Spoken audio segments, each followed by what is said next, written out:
आ गए बेटा तुम। और बेटा तू बता कैसा रहा तेरा साले का फंक्शन? क्या खाक फंक्शन था माँ, एकदम बकवास। और गिनती के 50 लोग भी नहीं आए थे इसके घर से। और इसकी भाभी की तो बात ही छोड़ दो, एकदम भिखारी लोग, कुछ दिया ही नहीं है। आपको पता है लिफाफे में 100 रुपए दे के नक्की कर दिया, भिखमंगे कहीं के। अब बेटा इसका भाई भी तो अनपढ़ है ना, अब जैसा होगा वैसी तो वाइफ मिलेगी उसको। और तुझे पता है 3-4 साल से रिश्तों के लिए परेशान घूम रहा था, अब तो जाके बेचारी को वाइफ मिली है। बिल्कुल सही कह रही हो माँ।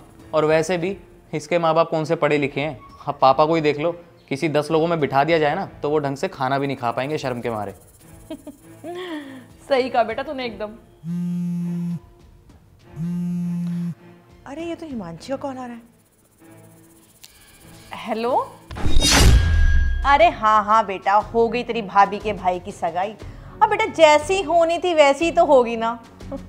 अब बेटा उन्हें क्या दोष दूं, हमने भी तो कैसे लोगों के साथ रिश्ता जोड़ लिया।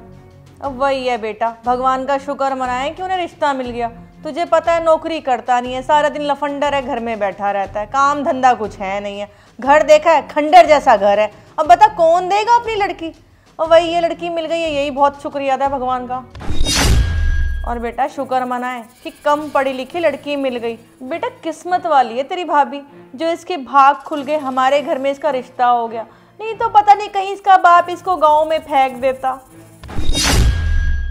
अच्छा चल ठीक है बेटा, मैं ना भी घर के काम निपटा दूं, फिर तुझसे आराम से बैठ के बात करूंगी, ठीक है? ध्यान रख तू अपना। बात तो सही है माँ। और वैसे भी किसी की किस्मत अच्छी होती है और किसी की बुरी। कोई नहीं बेटा, जिसकी किस्मत में जो लिखा है होना तो वही है। अब तू और मैं कर क्या सकते हैं। हाँ माँ नमस्ते, कैसे हैं आप? हाँ हम बस अभी अभी घर पहुँचे। अब तो आप भैया की शादी में बिजी हो जाओगे ना। और हाँ माँ, आप भाभी को ना उनकी पसंद की साड़ी दिलवाना, उनकी चॉइस की। पता है आपको, जो मेरी ननद की सास है ना, उन्होंने इतनी रद्दी साड़ी दिलवाई थी ना हिमांशी दीदी को कि मैं आपको क्या बताऊं। बिल्कुल बेकार, अरे बहुत ही ज़्यादा बेकार। हाँ और माँ, भैया की शादी पहले ही हो जाती ना अगर उनकी कुंडली में मांगलिक दोष ना होता। खैर कोई नहीं, जिसकी किस्मत में जब जो लिखा होता है ना तभी होता है। और भैया भाभी की जोड़ी ना सबसे बेस्ट है। और माँ आपको पता है, जो मेरी ननद के पति हैं वो शराब पीते हैं। अरे कभी कभार तो चलता है डेली दारू पीते हैं। अरे माँ ये तो कुछ भी नहीं, कभी कभी तो दारू पी के दीदी के ऊपर हाथ भी उठा देते हैं। डॉली क्या है ये सब? तू पागल वागल है क्या? हाँ, अपने ससुराल की इज्जत बाहर उछाल रही है तू घर की बातें बाहर वाले लोगों को क्यों बता रही है? मैं इज्जत उछाल रही हूँ? आप इतनी देर से बैठ के मेरे घर वालों का मजाक बना रहे हो और आप कह रहे हो कि मैं इज्जत उछाल रही हूँ। सारी बातों का ख्याल सिर्फ बहू क्यों रखे, दोनों घर परिवार को वही क्यों समझे? दामाद का कोई फर्ज नहीं होता क्या? उल्टा दामाद तो उन लोगों की खिल्ली उड़ाने में लगा रहता है। जब देखो तब उनकी कोई भी बात मिल जाए ना तो उस बात को मसाला मिर्च लगा के बताने में लगा रहता है। मुझे तो समझ में नहीं आता कि मेरे घर वालों ने आपका बिगाड़ा क्या है। आप लोग हमेशा उनको नीचे दिखाने में क्यों लगे रहते हो? जितनी इज्जत मैं अपनी माँ की करती हूँ ना माँ, उतनी इज्जत मैं आपकी भी करती हूँ। और दोनों परिवार को कैसे लेके चलना है ये मैं अच्छे से जानती हूँ। मेरी माँ ने मुझे सिखाया है और आप लोग मेरे साथ ऐसा करते हो। और रही बात कॉल की, मेरा फ़ोन ना स्विच ऑफ है, मैंने किसी को कोई बात नहीं बताई, आप चेक कर लीजिए।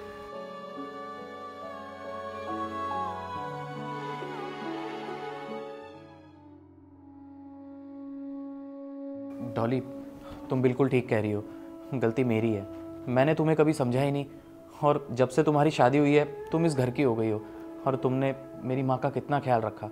और यहाँ मैं हूँ कि तुम्हारे घर वालों की कभी इज्जत ही नहीं करी।